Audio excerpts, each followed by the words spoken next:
आपको सपने पूरे करने का अधिकार आजाद समाज पार्टी आपको 1 साल के अंदर अवसर बना के देगी। आज कानून व्यवस्था का क्या हाल है? आज कानून व्यवस्था का हाल खराब है। जुल्म जाति अन्याय अत्याचार हो रहा है, बहन बेटियों की इज्जतें लुट रही है। मैं आपको संकल्प करके कहता हूं, अगर कोई अपराधी किसी बच्ची की तरफ आंख उठा लेगा तो मुख्यमंत्री तो भी कह रहे थे कि हर चौराहे पे यमराज खड़े, यमराज ना खड़े हों, लेकिन पुलिस को इतनी शक्ति दी जाएगी कि किसी गुंडे की हिम्मत नहीं होगी बहन बेटियों की तरफ आंख उठा ले। और अगर उठाएगा, अगर कोई गुंडा उठाएगा, पार्लियामेंट में आपकी आवाज गूंजती है नहीं गूंजती है? क्या 543 में नीले पट्टे वाला दिखाई देता है नहीं दिखाई देता है? कहीं छिप तो नहीं जाता? सुनते हो नहीं सुनते हो?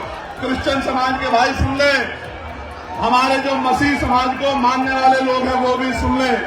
15 अगस्त 47 को तय हो गया था, लेकिन जब से इनकी सरकार आई है, हर मस्जिद को, हर गुरुद्वारे को, हर चर्च को जानबूझ के टारगेट करने का काम ये सरकार कर रही है कि इनका राजनीतिक एजेंडा कामयाब होता रहे।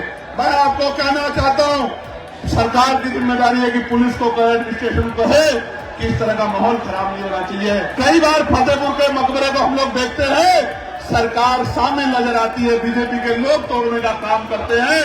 मैं आपको कहना चाहता हूं, हिम्मत मत हारो। आने वाले 10-15 दिन में वैसे भी माहौल उत्तर प्रदेश का बदलने वाला है, मेरी बात को आप याद रखना। प्रशासन का धन्यवाद करना चाहता हूं कि उन्होंने काफी मदद की है, मगर साथियों आपकी भी जिम्मेदारी है कि आप अपनी लड़ाई को स्वयं लड़े। प्यारे साथियों, हम उत्तर प्रदेश को कैसा प्रदेश बनाना चाहते हैं, मैं उस पर प्रकाश डालना चाहता हूं। ऐसा प्रदेश जहां शिक्षा गरीबों के दायरे में हो, जहां गरीबों को अच्छी से अच्छी शिक्षा मिले। मैं बहुत जिम्मेदारी से आपके बीच में बात रखते कह रहा हूं, 2000 रुपए आपको राशन के मिले ना मिले, 5 किलो राशन मिले ना मिले, लेकिन शिक्षा 1 नंबर की मिलेगी आजाद समाज पार्टी के राज में। ऐसी शिक्षा मिलेगी जो यहाँ के प्राइवेट स्कूल भी देने में भी सक्षम नहीं है, जिसकी महीने की फीस 20,000 रुपए है। मैं संकल्प लेकर कहता हूं कि हम लोग करके दिखाएंगे कि गरीब के बच्चों को ऐसी शिक्षा मिलेगी कि अमीर के बड़े बड़े स्कूल, अमीरों के बड़े बड़े स्कूल में पढ़ने वाले बच्चे भी गरीबों के बच्चों का मुकाबला नहीं कर पाएंगे। आपको 5 किलो राशन मिले ना मिले, लेकिन आपके बच्चे को इतना मजबूत करेंगे कि वो 50,000 रुपए की नौकरी रोजगार करेगा महीने का, और आपकी आंख में आंसू नहीं आने देगा। मेरी बात को आप याद रखना। ऐसी व्यवस्था लागू करेंगे। प्यारे साथियों, ऐसी चिकित्सा व्यवस्था लागू करेंगे कि इलाज की कमी और पैसे की कमी के कारण किसी की जान नहीं जाएगी। जैसे मैंने अपने पिता को खो दिया था, मैं आपको संकल्प करके कहता हूं इस मिट्टी से। प्यारे साथियों, सिर्फ जान ही नहीं जाएगी, ना जमीन गिरवी रखनी पड़ेगी, ना उधार लेना पड़ेगा। कोई भी बीमारी होगी, 1000 रुपए से कम में आपका इतना अच्छा इलाज होगा कि आप बीमार होकर चले तो जाओगे, लेकिन खुशहाल होकर अपने परिवार के बीच में आओगे। ऐसी व्यवस्था हम लोग करके देंगे उत्तर प्रदेश। प्यारे साथियों, लच्छेदार भाषण तो आप 75 साल से सुनते आ रहे हैं। एक हमारे पुराने आंदोलन के अलावा किसी ने गरीबों की सुध लेने का काम नहीं किया जलाध्यक्ष जी। तो मैं ये कहना चाहता हूं कि और कोई करे ना करे, पढ़े लिखे नौजवानों को रोजगार देने का काम आजाद समाज पार्टी 1 साल के अंदर करने का काम करेगी। मेरी बात को आप याद रखना। रोजगार देने का काम, आपके आंसू पोंछने का काम, आपकी जेब को मजबूत करने का काम, आपको सपने पूरे करने का अधिकार आजाद समाज पार्टी आपको 1 साल के अंदर अवसर बना के देगी। प्यारे साथियों, आज कानून व्यवस्था का क्या हाल है? आज कानून व्यवस्था का हाल खराब है। जुल्म जाति अन्याय अत्याचार हो रहा है, बहन बेटियों की इज्जतें लुट रही है। मैं आपको संकल्प करके कहता हूं, अगर कोई अपराधी किसी बच्ची की तरफ आंख उठा लेगा तो मुख्यमंत्री तो भी कह रहे थे, मैंने मेरठ में भी पूछा था कि हर चौराहे पे यमराज खड़े, यमराज ना खड़े हों, लेकिन पुलिस को इतनी शक्ति दी जाएगी कि किसी गुंडे की हिम्मत नहीं होगी बहन बेटियों की तरफ आंख उठा ले। और अगर उठाएगा, अगर कोई गुंडा उठाएगा तो आज की पुलिस तो एक गोली मारती है, 2 गोली मार के उसको जो है पूरी उम्र जिंदगी के लिए इस लायक नहीं छोड़ेंगे कि वो किसी बहन बेटी की तरफ आंख उठा के देखने का काम करे। जब मैं ये बात कह रहा हूं तो मीडिया के लोग मेरी आलोचना करेंगे अपने दफ्तरों में बैठ के कि चंद्रशेखर आजाद कह रहे हैं कि 2 गोली लगवा देंगे। लेकिन मैं कह रहा हूं बाबा साहब अम्बेडकर ने कानून मंत्री पद से इस्तीफा दे दिया था बहन बेटियों को हक अधिकार दिलाने के लिए। इन बहन बेटियों की सम्मान के लिए 1 नहीं 2 गोली तो उस दरिंदे को लगनी चाहिए जो बहन बेटियों की तरफ आंख उठाने का काम करे। लगनी चाहिए। प्यारे साथियों, आज महंगाई ने कमर तोड़ दी है। मेरे आज भी याद है 2004-05 में सोना 10,000 रुपए हुआ करता था। आज कितना है? 1,54,000 रुपए। 1,15 लाख तो नहीं आए, लेकिन सोना 10,000 से 1,54,000 रुपए हो गया। किसी गरीब के अंदर हिम्मत नहीं बन पा रही है कि वो शादी में सोने की व्यवस्था कर ले। मैं आपको कहना चाहता हूं, ये सोने का दाम ऐसे नहीं बढ़ा। हमारे प्रधानमंत्री जब मुख्यमंत्री हुआ करते थे गुजरात के, तो कहा करते थे कि रुपए की कीमत ऐसे नहीं गिरती है, रुपया गिरता है तो प्रधानमंत्री की साख गिरती है। लेकिन आज रुपया कहां चला गया, प्रधानमंत्री जी को नजर नहीं आता।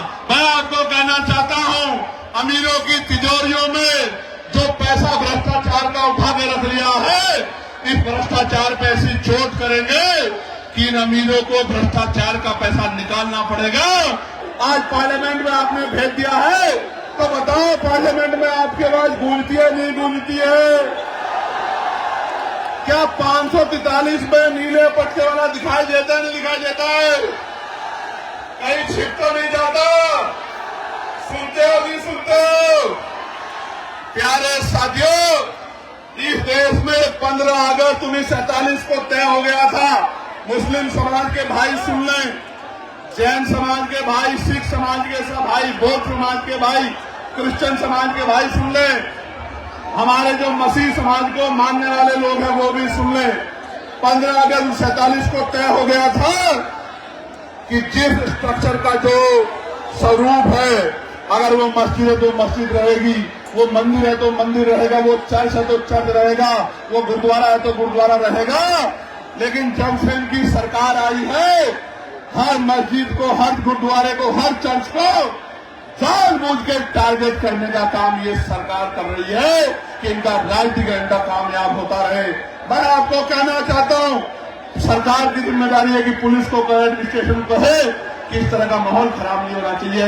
लेकिन कई बार फतेहपुर के मकबरे को हम लोग देखते हैं, सरकार सामने नजर आती है, बीजेपी के लोग तोड़ने का काम करते हैं। मैं आपको कहना चाहता हूं, हिम्मत मत हारो। जब माहौल खराब करने वाले लोग हैं तो आपका हाथ पकड़ के आपके साथ चलने वाले लोग भी हैं। मेरी बात को याद रखना। आपने अभी तक कभी इसे ताकत दी, कभी उसे ताकत दी, कभी उसे ताकत दी। एक बार बाबा साहब अम्बेडकर के सच्चे बच्चों को ताकत देके देखो, गुंडागर्दी का माहौल ठंडा हो जाएगा और स्वाभिमान सम्मान के साथ आगे बढ़ने का मौका मिलेगा। प्यारे साथियों, ये तो मैं हूं जो पार्लियामेंट में बोलता हूं, सड़क पे मुसलमान, ईसाई, सिख, जैन, बौद्ध, वरना अल्पसंख्यक कह के लंबे समय तक आपसे वोट ली गई है। आप इस बात को जानते हैं। ये तो हिम्मत चंद्रशेखर आजाद के अंदर है कि जो धर्मनिरपेक्ष है, संविधानवादी है, सबके हितों की बात करता है, सबके हितों को आगे बढ़ाने की बात करता है। ना अमीर देखता है, ना गरीब देखता है, ना कमजोर देखता है, ना ताकतवर देखता है। प्यारे साथियों, आप हमारा न्यायप्रिय चरित्र देखना चाहते हो तो सुनो। संभल में जिस जज साहब ने पुलिस पे मुकदमे करने का ऑर्डर दिया, उस जज साहब, माननीय जज साहब को, जिन्होंने निष्पक्ष ऑर्डर किया, निडर होकर ऑर्डर किया, सरकार के सामने न्यायपालिका का सच्चा चरित्र रखा, रातों रात उन जज साहब का ट्रांसफर कर दिया गया। वो सुधीर साहब इसी दलित समाज के बच्चे हैं। इस बात का आप लोगों को करा। हमें गर्व है इस बात का कि हमारा चरित्र न्याय प्रिय है। अगर पूरी सरकार भी विरोध में खड़ी है तो हमारी कलम किसी का नुकसान नहीं कर सकती, न्याय देने का काम करेगी। मैं तो यामीन साहब के उन बेबस पिता की तरफ देखता हूं, जिन पिता को उम्मीद थी कि न्याय मिलेगा, आज उनसे न्याय छीना जा रहा है। प्यारे साथियों, याद रखो, जुर्म जाति जब बढ़ जाएगी तो जनता उसको उखाड़ फेंकेगी। वही समय आ गया है। यहां से वहां तक ये नीला समंदर इस बात का ऐलान कर रहा है, आगरा में खड़े होकर, ये राजधानी है, आगरा कमजोरों की राजधानी है या नहीं है? राजधानी बताओ, जोर से बताओ, है या नहीं है? ये राजधानी में खड़े होकर मैं आपको कह रहा हूं, पिछड़ो दलितों को, मुसलमान भाइयों को, सिख भाइयों को, जैन भाइयों को, बुद्धिस्ट भाइयों को, न्याय प्रिय सामान्य जाति के लोगों को भी कह रहा हूं, ये सरकार धर्म के नाम पे आपको कमजोर कर सकती है, कभी आपको आगे नहीं बढ़ा सकती। ये काम करने का काम भी वही करेगा जिसने बाबा साहब अम्बेडकर के विचारों को अपने अंदर आत्मसात किया हो। बाबा साहब ने कहा था कि जाकर पढ़ना संविधान को, मैंने एक जाति के लिए काम नहीं किया, हर व्यक्ति की आजादी सुनिश्चित की है, उसके अधिकार सुनिश्चित किए हैं। इसलिए जब तक इस सोच का व्यक्ति कुर्सी पर नहीं आएगा, भला नहीं हो सकता। मेरी बात को आप याद रखना। प्यारे साथियों, आज सरकार जुडिशरी को अपने कब्जे में लेना चाहती है, उस पर दबाव बनाना चाहती है, उनको भगाने लगता है, उल्टा पुलिस भी उनको मुकदमे कर देती है।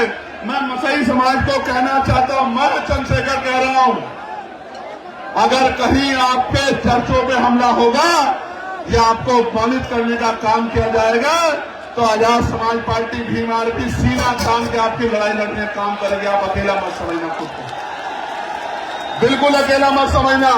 ऐसे ही मैं सिख भाइयों को, मुसलमान भाइयों को भी कहना चाहता हूं कि आप भी मन पक्का कर लो, आप भी आजाद समाज पार्टी के साथ खड़े हो जाओ।